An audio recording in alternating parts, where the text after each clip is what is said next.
This is Joe Carpenter. Today is March 29th, 2022, and I'm interviewing Juan Soto for the first time. This interview is taking place at the University Hall, University of Texas at Arlington campus. This interview is sponsored by the College of Liberal Arts and is part of the Maverick Veterans Voices Project. Thank you for being here, and thank you for being willing to participate. My pleasure. Where are you from originally, and what can you tell me about your growing up? Originally born and raised in San Antonio, Texas, so not too far from here. Spent my whole first 18 years of my life there. Went to, I branched out during middle school and started, I took, French, and which ended up taking me to a different high school than I was supposed to be in, like, for my region. That's where I met my girlfriend at the time that turned into my wife, and we've been married for 23 years since. So I was a young kid and mistook or misunderstood what a romantic language was, thinking it was had to do with romance. So I was gonna get the ladies by doing so, not knowing that it's true roots are in it's Roman, less than romance and more. So I took French for 6 or 7 years, middle school and high school, and like I said, that took me to the high school where I eventually met my spouse. So from then on, it's military, and went to the Army, and since then took me here to Arlington. I've been here since. So where did you go to high school? Breckenridge High School. It's near downtown San Antonio. Were any of your family members in the military? No. Well, not my immediate family. So I had some cousins that had deployed, that were in the first Iraq conflict, but no one else that I knew of. Mm-hmm. So how did you become interested in the military? For me, it was an alternative to what I thought, because I'm first gen, so okay. I didn't know any better. It was an alternative to the Monday through Friday grind of school. I thought college was going to be the same. I wanted something to do that was going to be meaningful. So I'm like, I can either go to school or or join the military. So I just took that as a obvious, what would have been at the time an obvious, good choice for me, not knowing that, in college I could just set my own schedules and not done the Monday through Friday grind. Right. But it turned out for the better. What do you mean first gen? So mother and father, didn't go to college. See? Yeah. So okay. I was. So what was your branch and specialty in the military? I was in communications. So 31 Romeo, I believe it's changed since then. So it's radio transmission systems operator. It's basically setting up cell towers. So before there was cells, we're late 90s. So right. But yeah. So and that was in the Army, is that correct? It was in the Army, yes.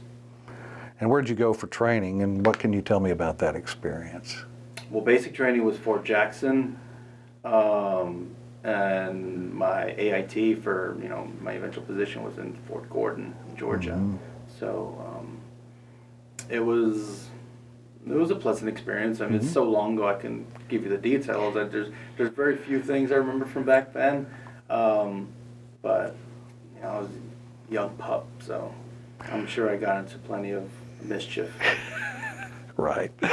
And what was your first assignment after training? First assignment was Korea. Oh, really? From 99 to 2000, late 2000, I was in Korea.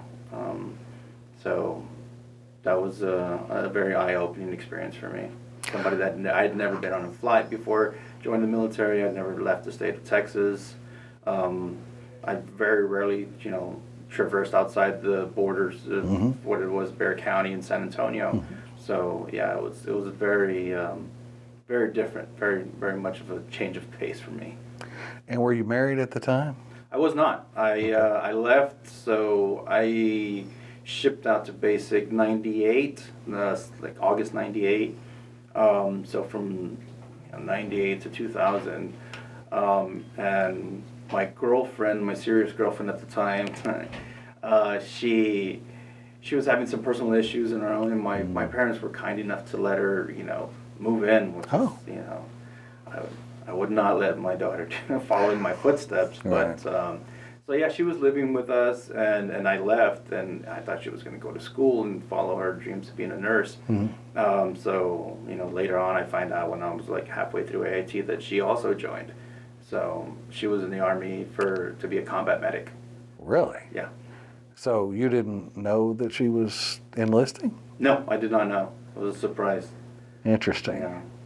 And so she served as well. Did she serve with you at any time? We did. We were lucky enough to both get stationed at Fort Hood here in Texas. And shortly after, we were blessed with a child, and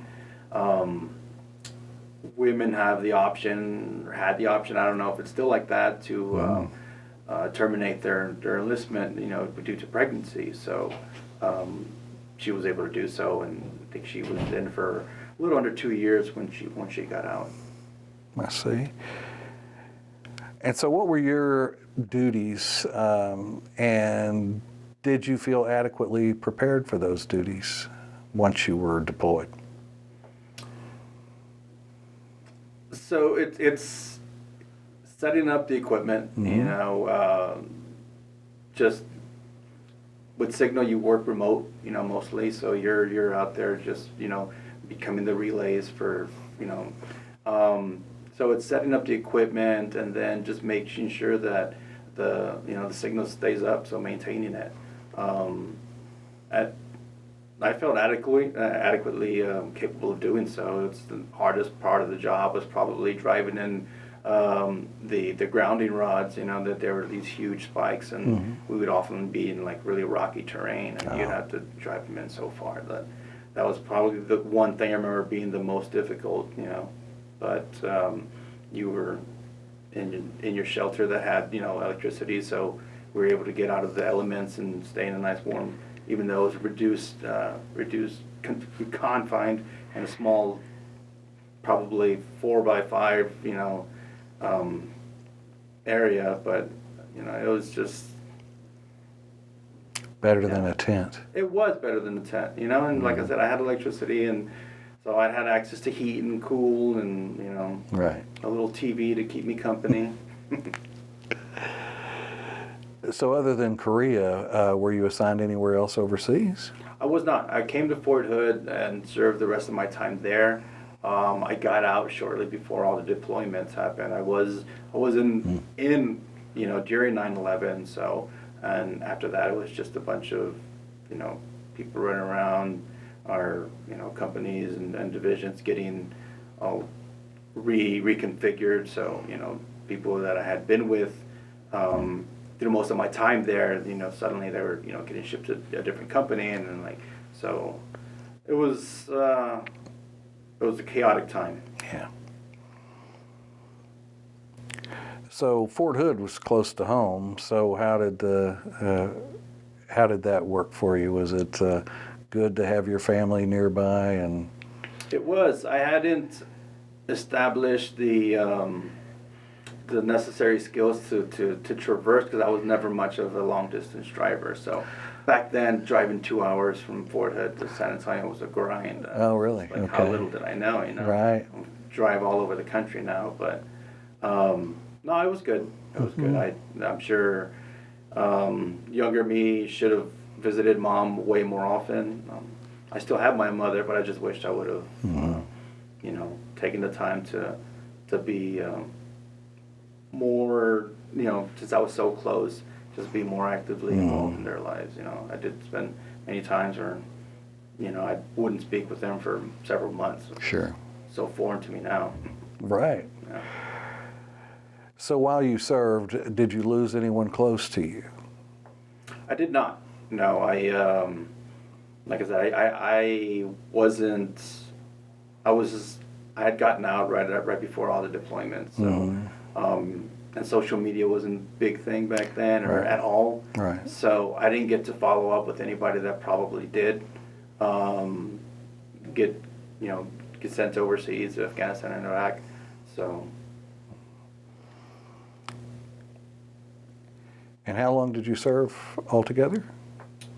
mine would have been right at 4 years. I did from 98 August to basically 2002 August. What was your rank when you left the service?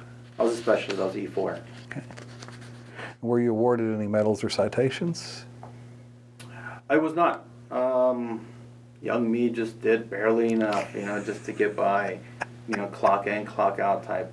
I didn't develop that, that hunger to do more than what was required of me until later in life.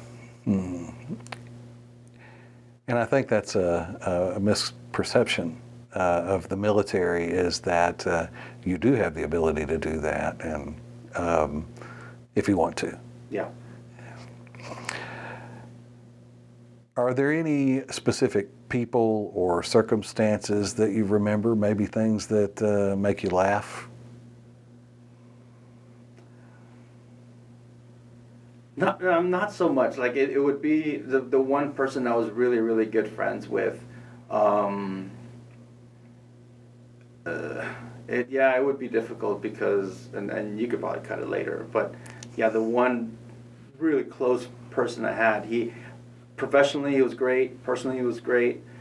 His private life was a mess. So it's one of those deals. Sure. I do remember, just being in shock, and it's like, and now how would you differentiate between like the person that at work and the person that they are at home? And like, I've never seen that side of a person like that. So, That's interesting. yeah, it was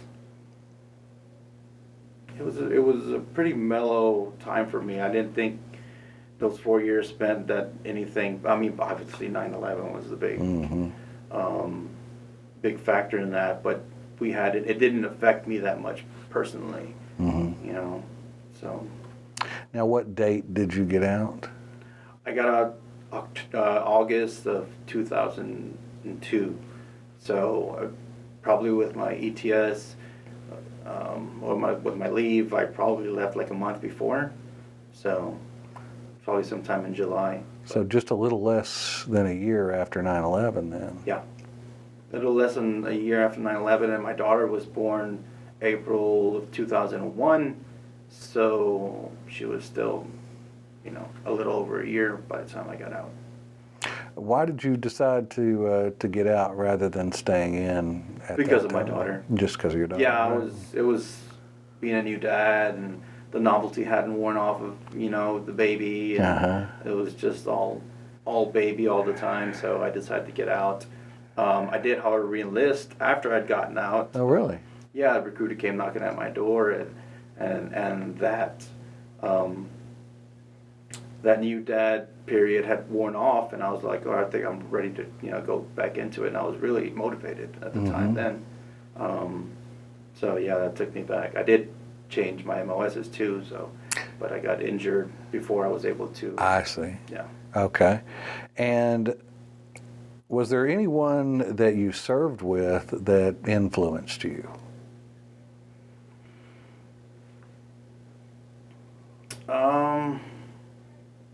I'm sure they all had an impact. My whole time in the military, in the Army, during that period, definitely affected my outlook on my day-to-day, living. Just being more orderly, just having some structure. The selling points that they give you, when Sure. you're, some kid from the hood. So. Right. But individually, I had some friends that I had, especially when I was in Fort Hood.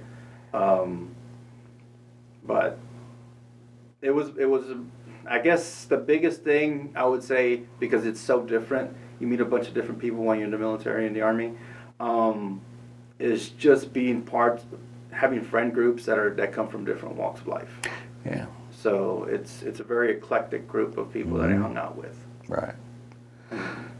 So what reminds you of your service? Anything like music or smells or sounds or? Yeah, of course. I still listen to pretty frequently, not all the time. Couple of the albums that I would listen to when I was in Korea. So listening to them takes me back to that time, and takes me back to the cold and the wet. Yeah. So it just as far as sounds, and other than that, it's because I'm still actively involved with veterans. Right. You know, we do share war stories, or even non-conflict stories, just the day-to-day grind. So that takes me back a little bit. Right. Do you remain in contact with anybody that you served with? I did for a while. I had a friend of mine that we were both in Korea, and we both got shipped to Fort Hood. We were different battalions at the time. But we drove back, and at the same time, so we went from Korea to California to Texas. So when I left Texas to join the military, gas was 99 cents. Right. You know, so when we came back 18 months later or whatever it was, we went to California, and gas was very expensive. Right.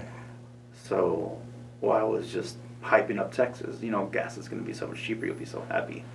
We get to El Paso, and it's still expensive, you know, still like $1.50 something. I'm like, well, when we get to San Antonio, and no, that wasn't the case. You know, gas had gone up everywhere. Texas wasn't immune. Right. Yeah, we kept in touch for several years. He eventually started dating a friend that joined with my wife, so they were friends, and then, but that relationship didn't last, and then we kind of just drifted apart. I think he ended up joining the FBI. So, yeah. So are you involved in any veterans organizations? No, I do work with veterans on campus. Right. So that's probably the extent of it. I'm not part of any other, you know, local or national veterans groups. I guess the PVA might be. You can consider that, but once you go to the VA, they almost grab everybody. Right. So it's very passive. You know, my commitment to them. But So you mentioned working with veterans. Let's talk about how you got to that point. So when you got out, what did you do in civilian life? What was your first job? My first job was installing satellites. I felt like a natural progression from what I was doing when I was in the military in my 4 years, and it was like like on the job accident I had. That's what stopped me working there, and me continuing my re-enlistment to the Right. So, but that was fun. I do remember just having my own company vehicle, because I was in the country back then, south of San Antonio, so I was just driving around. I was working on my own schedule, and it was rewarding, other than when I had to like crawl underneath houses and mess with bugs. I'm not a big bug guy. Yeah, I can understand that. Yeah, I'm not either. So you mentioned your accident. Is this the accident that led you to using a wheelchair? Yes. Yeah, I'm an impeccable driving record, but it's really good. I got like 2 speeding tickets and 1 accident. Obviously, I'm 0 for 1 with the accident, Right. but I'm still alive, so Right. nothing much. I can't complain too much about that. But yeah, not even a fender bender. So if I were to get into a fender bender, I don't think I'd know what to do. Like, who do I call? So tell me a little bit more about that. What happened? So it's just a freak. It's an accident. It wasn't no alcohol involved, no other vehicle. It was just a single vehicle accident. I was out in the country. there are some, luckily enough, because you're out there in the country, those little county roads, you never know who might pass by there. There were some bystanders that were able to, I guess drag me out and call for, assistance. So that was my only helicopter ride that I don't remember happened. Right. So, Right. yeah, my time in the military, I didn't get to get in on any aircrafts. Right. Yeah. But so this accident led you to your first helicopter ride, Correct. Yeah. and you don't even remember. Don't even remember it. I remember the bill afterwards. I bet you do. Yeah. Well, were you in college at that time? I had just started. Yes. So I was I just completed my first semester of community college. Mm-hmm. So. And are you still in the Killeen area, or where were you at this time? No, I was back in San Antonio then. Okay. So I had probably worked installing satellites for about maybe a little over a year. Mm. And I felt that, I needed a change in my life. So I'm like, well, I'm going to try college. And it was going quite smoothly. Mm-hmm. So. And so you were working and going to college at the time that this accident occurred, right? I was. Like I said, I'm first gen, so I didn't know that you could make your own schedule and still be able to work and go to school at the same time. Yeah. And there's a lot of juggling that I could do. And it came easy for me at first, with the exception of math, which I eventually aced. But when I was, being removed from this classroom for over 4 years, you tend to forget things. Sure. So, you test, you take your TSIs and your entrance exams, and you find out you need remedial math. I'm like, oh crap, so. Right. I took care of that, and nothing's really held me back since. Right. I did have the accident, but Right. Within a couple of weeks, I was back in the classroom.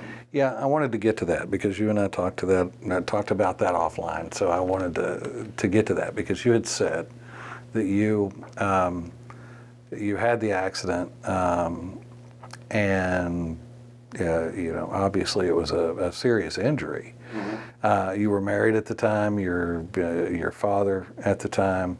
All of those things. You're going to school. How did this accident change your life? Going up steps at first. It was. Yeah. We really didn't. We had to make modifications to the house and your living situation. Mm-hmm. But we just kind of shifted as a family, what it is that we were going to be able to do and not do. And so and we've never really focused on the things that we can't do, because there's been so many things that we can do. As an individual, as a couple, as a family with my daughter. So school at the time, and because of the benefits, it was a second source of income, and then once I couldn't work, that was my only source of income. So Right. I decided, okay, I'm not going to, because of the outlook, they're like, you're never going to walk again. I'm like, okay, fine.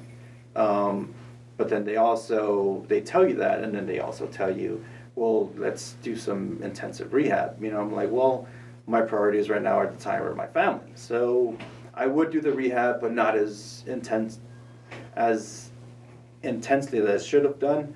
So I would have just gone once or twice a week, or even less, and then I just really focused on school, because that's what was paying the bills back then.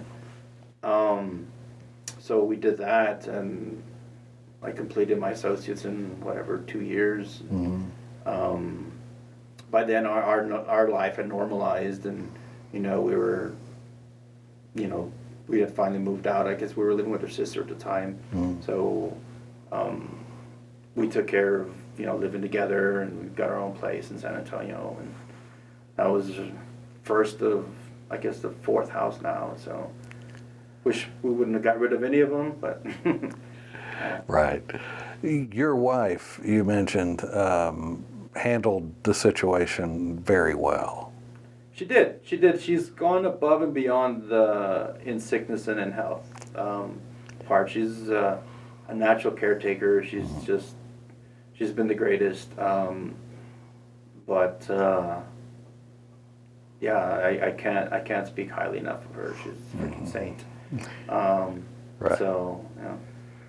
Right. That's a good kind of person to be married to, a saint. She is, yeah. It's been great. I got no complaints. I got no complaints. She's, like I said, with her being such a, just a natural caretaker. She does love kids, and she does love like big groups, or just a large family dynamic. Mm-hmm. So that's about the only regret, is that. We had our daughter young before I got injured, and we haven't been able to conceive since, but maybe it was due to that. Maybe, some people live their whole lives and then get lucky at the end and have their miracle child late. Maybe we'd had it early. So that's how I justify it in my head, like Sure. maybe she was my miracle baby early on, and I wasn't some super fertile stud early on. So, but yeah, now that we're older, the nieces and nephews, they're starting to have kids, so Right. that's how she gets her kicks from taking care of them. Plus, it's always better to be the grandparent anyways and the parent. You get to spoil them like crazy and then Right. send them on their way. Now, did she go back to school? She did. She was going at the same time I was, so going back to the whole caretaker aspect, she just Right. wanted to be like near me and by me the whole time. So whatever classes I was taking, she would take, and then eventually we, our educational paths shifted, and she went on to do her stuff. I kept doing my stuff, but after about 18 months, 2 years maybe, I was completely self-sufficient. So it was just like, you do your thing, I'll do my thing, and then we'll see who gets to their goals first. Right. Yeah. So going back to the injury, you said that 2 weeks after you were back in school and... About there, yeah. So December 22nd. So I'm sure it was a really shitty Christmas for everybody else but myself. But yeah, because I'm pretty sure I was out of it. And so that was December 22nd. I'm assuming that our spring started somewhere around mid-January, like it does everywhere else. So yeah, it was less than a month before I was back at it. Now, how did you deal with that emotionally? I mean, that has to be a pretty heavy shock to realize that you're not going to walk again. How did you deal with that emotionally, and how did you recover quickly enough to get back on with your life? I probably suppressed the hell out of it, to be honest. I was being strong for my mother. My mother's super emotional and stuff like that. Being strong for my wife. So I didn't, like I said, I'd never gone through like a blue period or anything like that. Like I would expect somebody to in Sure. my situation. It was more just focus on and redirect my attention to what's necessary for myself and my family at the time. So for me, it was school, and I just I dug deep and really focused on that, and that was going well. Or it pretty much went well the whole way. I don't think I had my first bad grade until I got into my 4-year, until I got here to UTA. So yeah, it was pretty simple. And so when they released me, I was at I think at the time it was called Brooke Army Medical Center. I know they've gone through different, but it's one of those like trauma wards, and so I went there, the whole surgery thing, and when they released me, they just, it's like when anybody gets released from the hospital, they have a checklist of items that you can accomplish before they do so, and that was probably my first goal. It's just let's get through these checkpoints, and they'll let me go on my way. So when they finally did, they sent me home in this really heavy hospital chair. I was like, if you've seen those hospital chairs, they're like all chromed out with big old rubber tires, and things probably weigh like 65, 70 pounds. So it was like another tip to the cat for my wife. She was, loading that thing in and out of the car. I believe we had we've gone through so many cars, but I think that was a SUV, like a Jeep Wrangler or something like that. So she would, hauling the chair in, hauling the chair out. I was still building up my strength to be able to transfer and shift and move, and so yeah, eventually complications arose from not being being ignorant of my new life, my new normal. So I had a skin breakdown on my bum from that, and I'm like, didn't know what it was, at the time. And it was just like a pressure ulcer, like if you have pressure on, you're constantly sitting, and I knew it was something to be be concerned about. So eventually I went back to the doctor, and they're like, okay. And then I get hooked up with the VA. Then, and since that's about 03. And since then I've been with the VA, and they've taken, good care of me. Sometimes it takes longer, but for all my spinal cord issue needs, they've been really, really helpful. Equipment and all that stuff, and just general knowledge about what it is, to have this injury and what to expect. And so, and I passed it forward, and helped others, like they still constantly reach out to me, like to mentor somebody that's been newly injured. And so I'll do that from time to time when time permits. Right. How long did it take that pressure ulcer to heal? So those can be pretty. Yeah, it was probably like 6 months. We caught it early, but it was still a concern. Eventually, they're like, well, get you special cushion, do all this stuff, and get you a right chair that weighs the third the weight of this monstrosity. Right. And then now that you're in the system, let's get you hooked up with some occupational therapy and rehabilitative therapy. So then, part of the rehab through the VA was sports. And so that's how I got involved with sports, and been doing it ever since. So how did you, backing up to arriving at UTA for a minute, because you mentioned that, how did you end up at UTA? What's the backstory on that? Basketball. Basketball was a backstory. Okay. So I picked up the sport in 04, and I progressed really quickly. So by 06, I had a good friend of mine that we played together. We got hooked up in San Antonio, and he had explained, and I knew of the sport. I've been doing it recreationally, like once, twice a week, and then sometimes, and at first I would come out one day, and I got bored with it, and I stopped, and then I came back again. I wasn't super passionate about it like I am now.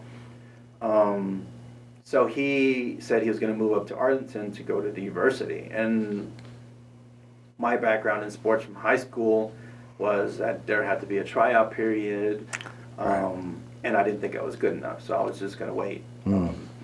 So I got better with that team in San Antonio, played with them for many years. Eventually, when my wife graduated, so we both had graduated, got our associates. She did culinary and pastry arts, so she was a baker and a chef, at least through, her, for school, Right. So she worked at a bakery, and eventually she got approached by an uncle, and he was in Florida, and he had a deli, and he was really struggling with it, and we weren't doing anything, and he asked for a favor. So we decided to uproot from San Antonio and move the family to Florida, and we did that for about almost 2 years, from like 08 to like 2010-ish time period. But during that period, I was still competing, and I was still with San Antonio for like a season and a half after I left them, but we were just working out in some weird remote thing where I would just go to certain tournaments or I'll see at nationals. So one year I got at nationals, I ran into Coach Doug Gardner, coaching with the Mavs, and I just went and asked him if he thought he could use me. He's like, sure. So I came to UTA and been here since. Since when? 2010. 2010, so summer 2010 was when we first moved out here, and I've been at UTA since fall 2010. So the basketball was your rehab initially, Mm-hmm. and then this built into your participating in an organized way. Yeah, Who was the team in San Antonio then? Or, the Spurs. okay, so this is connected to the professional basketball team, the Spurs, or Yes. okay, Yeah. And the league in general, it's has several clubs that have or are tied to the NBA teams. Mhm. Some of the programs, they get more assistance, more aid, from their sport clubs. Some get less, some get just the permission to wear the name and the jersey. right. And that's how far the assistance goes from there. But yeah, I was with the Spurs for about 5 years, and eventually I came here to UTA. And that's when you met the coach and came here to UTA. Yeah. So you got here to UTA. What major did you decide? Obviously, you were going to have to go to school. What major did you decide on? Advertising. So early on, when I was in doing my associates, I wanted to do broadcasting, and then it turned into general communications associates. And then when I got to UTA, it was still sort of broadcasting, but then at some point, I guess it shifted to advertising. So I did that, and then I've always been interested in history, so I had a bunch of history credits, and I'm only a couple away from doing the minor, so I did a history minor. Yeah, I was all over the place, but luckily enough for me, I've been blessed with not having had to have paid for school, and Right. school not being difficult for me. So Right. it was just a matter of me being interested in the topic or field of study, and then just diving into that. So my eligibility, because I came in as a transfer, I got my bachelor's pretty quickly, so I still had you get 5 years of eligibility as an athlete or adaptive athlete. So it's one more year than the regular athlete scholarships or their eligibility periods. So I still had time left, so I just ended up. I picked up. I went history major, so I kind of double majored. I picked up a disability studies minor and an English minor because it's one of those things where I just need 1 or 2 more classes. I might as well. And then eventually I smartened up and did got my master's in communication. But I pumped the brakes on my education. I don't think I'm going to go past that. I'm content. You're content with where you're at? Yeah. So, since you brought it up, you said you hit one bad grade at UTA. Stats. Okay. I'm a words guy, not a numbers guy. Right. I don't do well. It's not that I can't do well. I just never had the drive to really try at it. So yeah, I didn't do well in stats. No. Yeah, I think most history majors we're like that. Yeah. It's, we're not numbers people.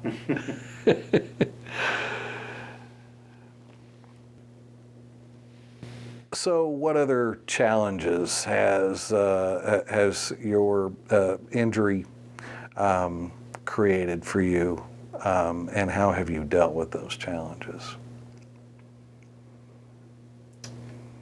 I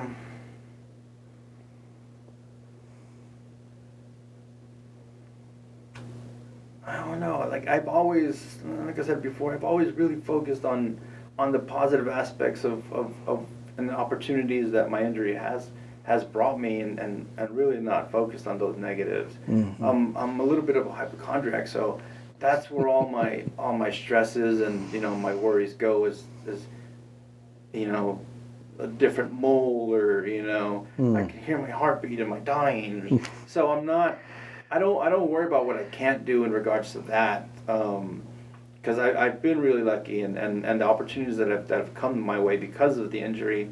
You know, I've traveled many places around the world. I've seen most of the states. You know, I've met so many different people that have come from so many different.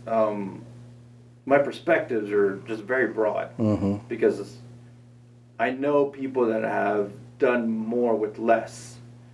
So I don't worry about so much. I understand there's a difference, you know, like with what, you know, somebody that's an able-bodied versus what I can do. I don't worry about it too much. If I have to take the long way around to go to an elevator or to a ramp, it's not that big a deal because we're still going to the same place. Yeah. So are you involved in any advocacy groups for disabilities? I'm not. I do it more as just individually speaking to anybody that I see might have a need. Because I'm a vet, because I have that access to the VA and they allow me to get new equipment. They very much, a lot more often than somebody that has no insurance or is not military connected. So I've been injured for 2003, so going on 20 years. Yeah. And during those 20 years, I've probably had a dozen everyday chairs, you know, your daily rider, and then a lot of sports chairs. So the way I've done my part is by not hoarding or not asking somebody to buy something from me. It's like, if I get a new one, I'm going to give you my old one. So, I mean, just since I've been here at UTA since 2010, there's probably 3 or 4 guys that I've just, you know, given me like their hand-me-downs, which is like a chair that they probably could never afford or something. So I see. I do that. I think I've donated some of my sports chairs to, you know, organizations in Africa that are starting groups there, starting, you know, programs there. So I'm like, I don't have use for this equipment.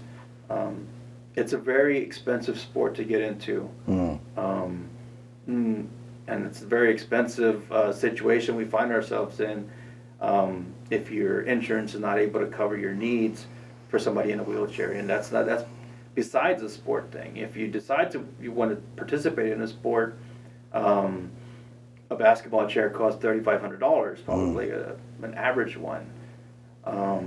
If you want to do hand cycling, that's probably a $10,000 bill. Wow. It's very expensive equipment. So if you can offer somebody the opportunity to get involved with it by giving them something that you don't need, then I feel that's how I do my advocacy and stuff like that. So going back to the Moving Mavs for a moment, are you still an active player? I actively play for the community team, which is Dallas Mavericks. Okay. It's been fun because they've been a super successful team, like a dynasty. They probably, over the last 25 years, they've won 17 championships. Oh my. If not more. It's a crazy ratio.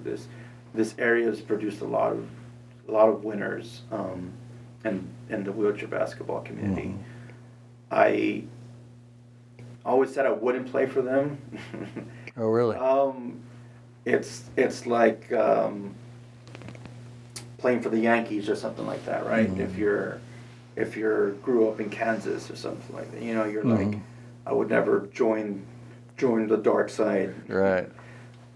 It became it was just a convenience for me. You know, I was here. They still have to sign off on you playing for a different team that's outside your geographical, your hometown, wherever it is you live. So if I did want to go back and play with my old buddies in San Antonio, I'd have to get okays from Dallas, the Dallas team. I'd have to get signed off from. There's a team in Austin, so there's like, wow. I can't just go there as a free agent. You know, the league doesn't just allow people to do that. But. Right. And you're an assistant coach with the Moving Mavs? I've been assistant since I graduated, 2015, so and the national championship moving maps. Is that? Correct. Yeah. Tell me about that. Since I've been the assistant, and I'm not going to give myself the credit, but I have been on the staff of 3 championship teams and a 4th one that should have won, but COVID ended up closing and shutting that season down. So they're not easy to win. You know, I spent 5 years here, and we went to 2 championship games, and we were unfortunately we weren't able to win. So I understand how difficult it can be to win one, much less back to back like this latest group won. So hats off to them. Yeah, and this is not a paid position for you. This is a volunteer position. Is that correct? This is a volunteer position. Yeah. Yeah. So but there are paid positions. There are paid positions. Yeah, there's 12 teams in the league. I had been approached many times, or not many, I would say several times, by startups and with the opportunity to go. I just and going back to the advice I gave you, is like, this is my home. I want to try to make it work here. I don't wish any ill will or anything on negative about Coach Doug Gardner. He's given me plenty of opportunities. I just hopefully one day in the budget, there's going to be room for me where I can join and provide whatever it is that I can impart on the players that is going to help us continue on being successful. Right. Did you experience or have you experienced any discrimination based on your use of the wheelchair? Do you feel like that has hindered you in any way? No. I think the biggest thing would be and if you've taken courses with Dr. Rose, I'm sure she talks about the stare, and how that's not so much a discrimination. It's just, the gaze of because you're different, So, and it's not always. I wouldn't say. I don't want to speak to the people that are staring. Little kids, they'll point and ask, and sometimes I'll stop and let them know what happened. Kids, they have no filters. Right. If I'm doing something that somebody thinks I shouldn't be doing, and they'll stop to shake my hand or give me props. I'm like, I didn't, you're an inspiration, or good for you. I take those type of comments and just keep going with it. I just I don't let them bug me. It's because you don't see yourself as I don't. It's an just, inspiration. it's my normal. Yeah. Yes, right. And for me, it's not inspirational. It's just, I'm pushing a shopping cart around. I'm loading up my truck with wood from Home Depot. Like, thanks for the offer to help me load it, but yeah.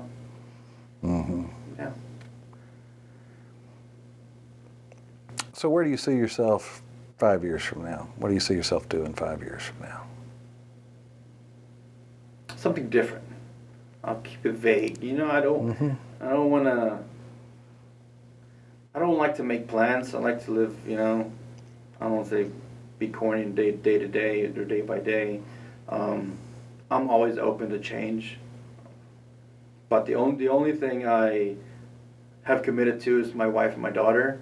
So anything that's not that, I'm fine with changing my situation. I do have a passion for sports and adaptive sports, and I do want to be here. If an opportunity came where I wasn't going to be here anymore, to be doing something else, fine. But I do lean heavily towards that being my lifelong or my long-term plans is doing something like that, getting paid to coach and do something I love.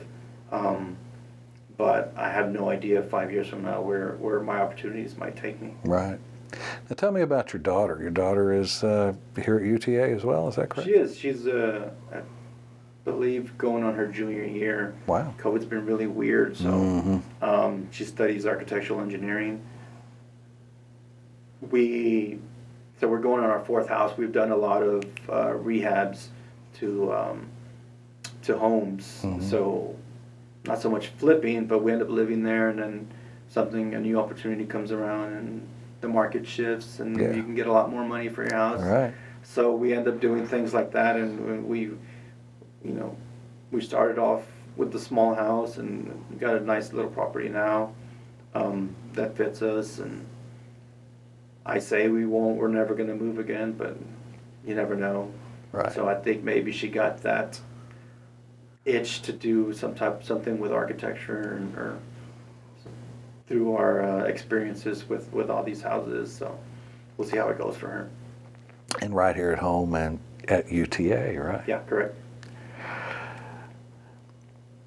What advice do you have for others who are experiencing similar challenges, whether they be physical challenges or emotional challenges? What advice do you have for other people? Surround yourself with others that would be in similar situations, maybe not necessarily the same. Draw from their experiences, get some different perspective about the good and the bad. People that haven't been through your situation, whatever it may be, aren't going to be able to give you that advice that's really going to hit home and make you change your behavior. So that would be my advice. And is there anything that you would like to add to this interview that we haven't covered? No, thank you. Well, thank you for participating. We certainly appreciate it, and thank you for your service.